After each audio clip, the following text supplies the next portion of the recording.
another busy week ahead. We're going to look at the key events next.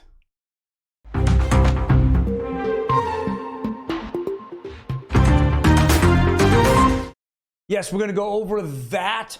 Actually, off of Twitter, we're going to go over all those events that are happening this week, as well as some articles that are coming out about housing affordability.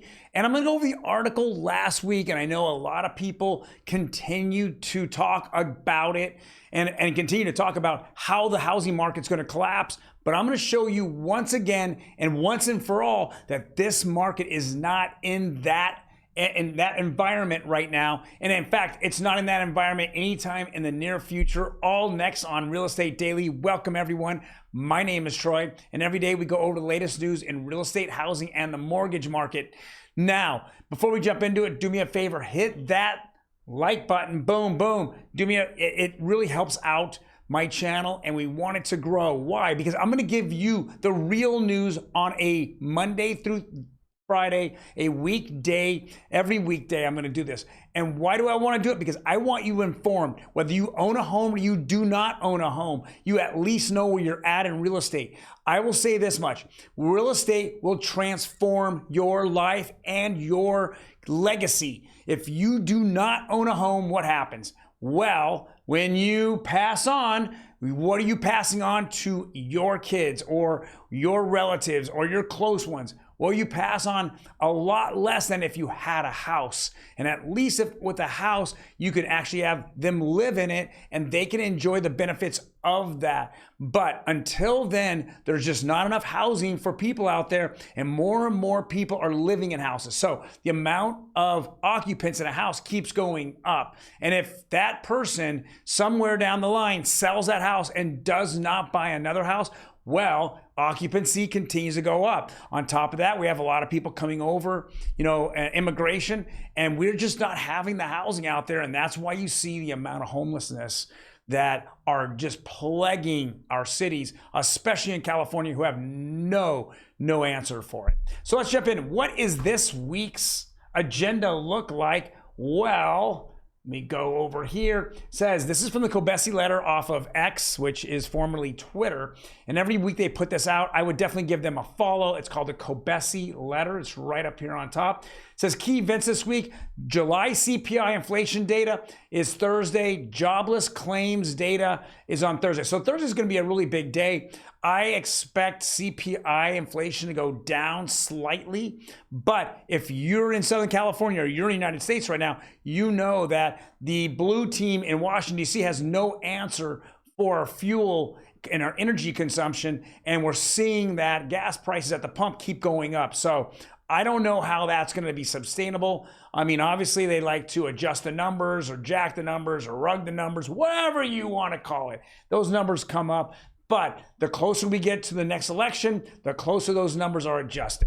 All right, so on Friday, what do we have? We have PPI inflation data, which is actually somewhat more important than the CPI number. Consumer sentiment data, which has been in the toilet. Let's go continue to flush it. It's just gone. There's too many people out there that are living paycheck to paycheck, and actually they're borrowing off their credit cards, which we know credit card debt is at $1 trillion.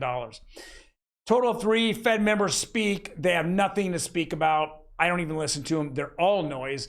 The only time I want to hear them is when they have actually something that is worthy of saying. They haven't had anything worthy of saying. All they keep saying is, well, there's inflation out there and people are continuing buying goods and services. And because of that, we're going to keep raising rates and really just crush the economy. And then 50% of the S&P 500 companies report earnings. Another busy week ahead. So Kobesi letter, again, give them a follow on X. If you're not on Twitter, you should. I would definitely recommend it. I have noticed that I'm getting a lot more, I feel, truthful and open, honest conversations here than I would ever get watching CNN or CNBC or Fox News. What a joke those are. It's just a trend that's going to happen. It's been happening for a while. All right, so we're going to keep with the Kobesi letter here. And one of the things that I opened with, and I tell a lot of people, is that I have buyers that come to me and we go look at homes. And the last buyer that looked at homes with me said, oh, you know what? Troy, this is the second time we've ever gone out. I keep, you send me what's called an auto email. It goes over all the new properties that hit the market. I keep getting it. I don't want to make a snap decision right now. I want to just look at houses and figure, somewhere down the road, I'm going to buy a house, the perfect house. And I told him, and I will tell you this as well. Okay. I've gone over the last 3 years. I've had at least 50 buyers that didn't buy houses because of the same attitude. And what are they doing today? They're renting. And if they're renting for $2,500 a month, that is $30,000 a year. They just flushed down the toilet. And the second, and I will say this, and some of my partners out there, I know Min from What's a Mortgage, a few other influencers, they keep saying it. When mortgage rates go down to 5, we're going to have 1 million buyers hit the market. There'll be 1 million more people. And guess what happens when that is? It becomes a full-on seller's market, and sellers can get what they want. And so the houses that are sold are typically way over asking, number one. Number two, they have to have money to close the gap between what it's appraised for and what they are in escrow for. So then people who have to have money and good financing terms are the ones that get second priority. Obviously, first priority is cash, which at this point, the last 3 listings I've had in the last 30 days, one of them had multiple cash offers on it, and I just closed it with cash. Think about that. Cash. I have Ryan, my business partner, who's in a heated battle right now on another property. It's what, $850,000 cash, guys. He's going up against cash, and he's trying to look like he's just like cash, meaning that he's just releasing all contingencies. His buyer's solid, but they don't have all cash. So he wants to go higher than the cash offer and then close on the same timeline and not have appraisal be an issue, because his buyer will bring in the difference in appraised value versus the contract price. So that's what we're having out there. And when I continue to say this over and over, there's a window of opportunity at 7% interest rates that people have out there to buy a house. Because the second that we go down lower into the high 5s and into the low 6s, we're having a lot more buyers hit the market. There's too many people out there that still have 2 and 3% interest rates. They do not want to sell. So we have low inventory. We have high buyer counts, which means a seller's market continually. So where am I going with this? Trey, where are you going with it? Kobesi letter again. This is today. It says the U.S. government has spent alarming $6.7 trillion over the past 12 months. This is up 14% since last year and just shy of $7.6 trillion record during the bird flu, right? We're now spending $900 billion less than a period when $4 trillion was handed out. So during that time, we handed out half of that record. Okay, that's crazy. Now the government it's like a little kid in a candy store. He wants to buy everything on his parents' credit card, and his parents' credit card is simply it's absolutely filled, and they just keep going, oh, you know what? Since you do make your minimum payments every month, we're going to continue to raise your balance, and we're going to continue to raise it. And it's to a point where it's going to fail, right?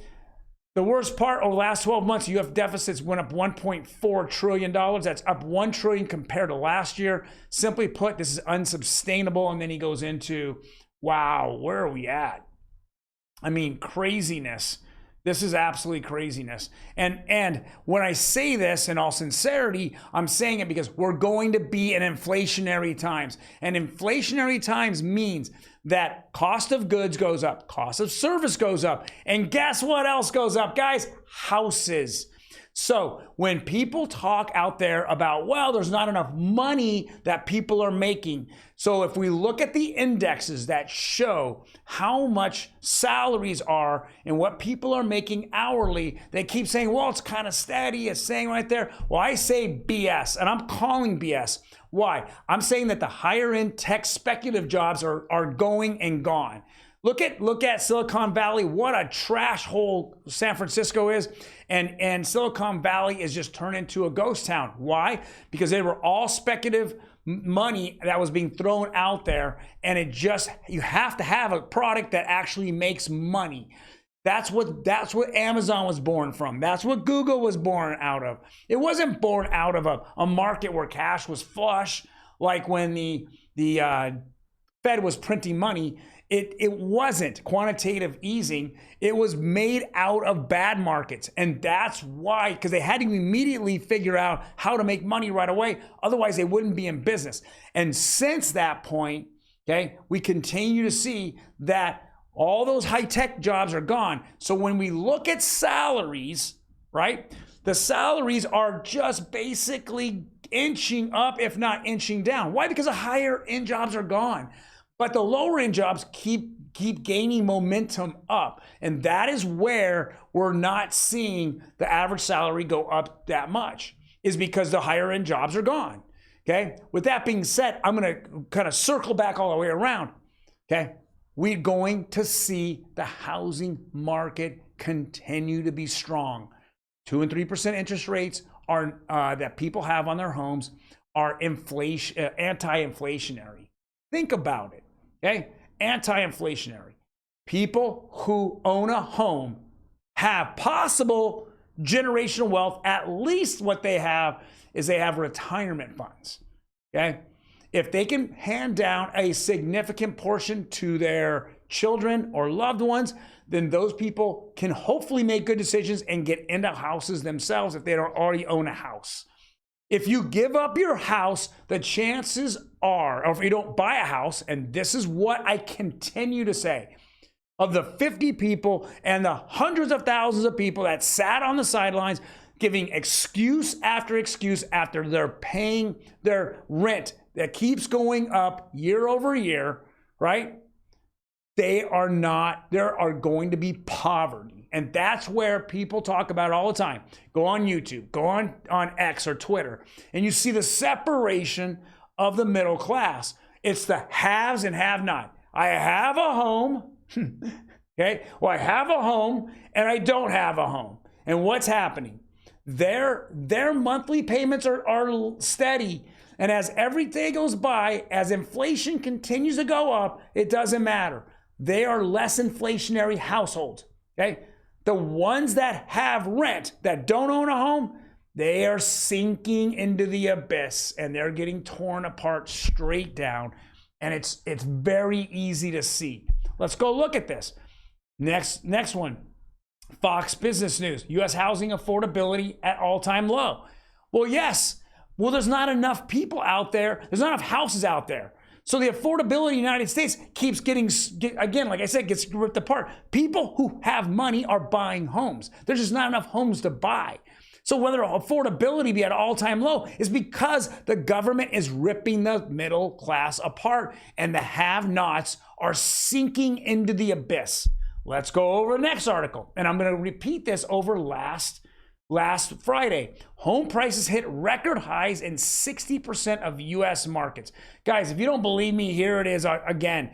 August 4th, 2023. How is that happening? I just gave you the reason why. There's not enough houses. The amount of buyers out there are overwhelming the amount of sellers. And there's still a seller's market. Okay? Now, I know there's all these one-offs or there's a certain underlying properties that have been on the market for a while. Yeah, because they're either way overpriced, way over market, or mostly because they're just not in livable or in good condition. There's someone that's, some houses I've seen 80s and 70s haven't been upgraded in 40, 50 years.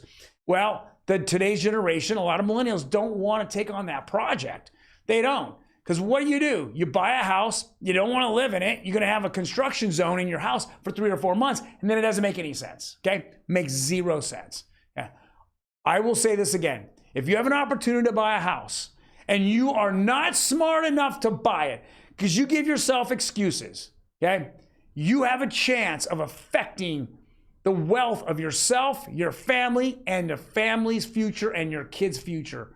Right now is the tipping point.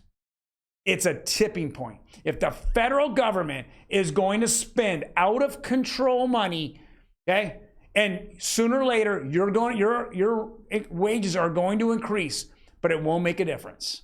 It won't, because housing will continue to increase. okay, it will just continue to increase. There's no recession.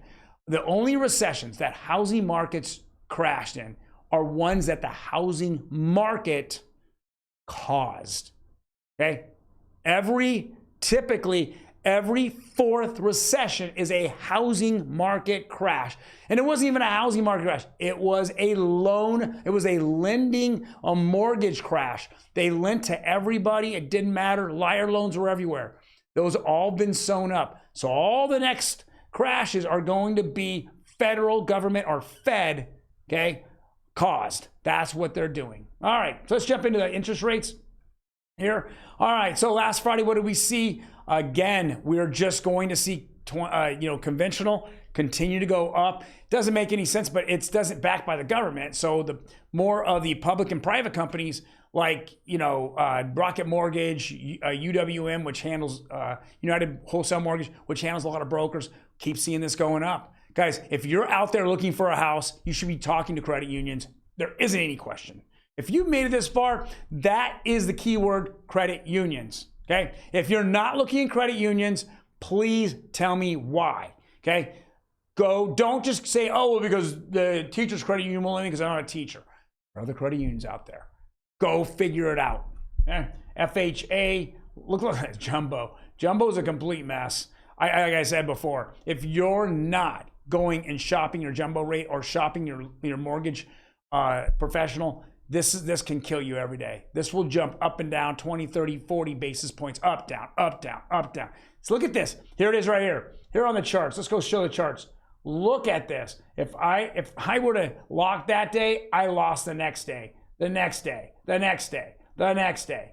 It's a mess. It's a complete mess. Now FHA went down 5 basis points to 8.13. I fully expect, with CPI coming up, if as we can see, Monday, Tuesday, and Wednesday, if they feel the print is going to be at what's projected or a little less, we're going to see all these numbers drop. If not, we're going to see all those numbers go up. Let me go push this. All those numbers go up, and that's going to be a big issue. Now, we've heard some dovish conversations out there by the Fed last week, but it really hasn't, because people don't believe them anymore. They say one thing, they've done something else. They got to see something more stable, and we're not going to see a Fed meeting until somewhere in September is the next one. Until then, we're all going to be in this volatile, crazy section here of real estate. But like I'm saying now, if you have an opportunity to buy a house, guys, you need to buy it. Your decisions will affect your children and beyond. It will affect it. There's not going to be enough housing for people. If this blue team just let in 6 million migrants, that's 6 million. Where are they all going to go? Be homeless on the streets? Okay, because that's what the government really wants, is them to be homeless on the streets and destroy some of the major cities. Okay, no, they came here for the American dream. They want to work hard, they want to innovate, and they want to buy a home. And they will take homes away from anyone they can because they want the American dream, just like everybody else is. Buy a house, see your wealth. Guys, peace out. I will see you tomorrow.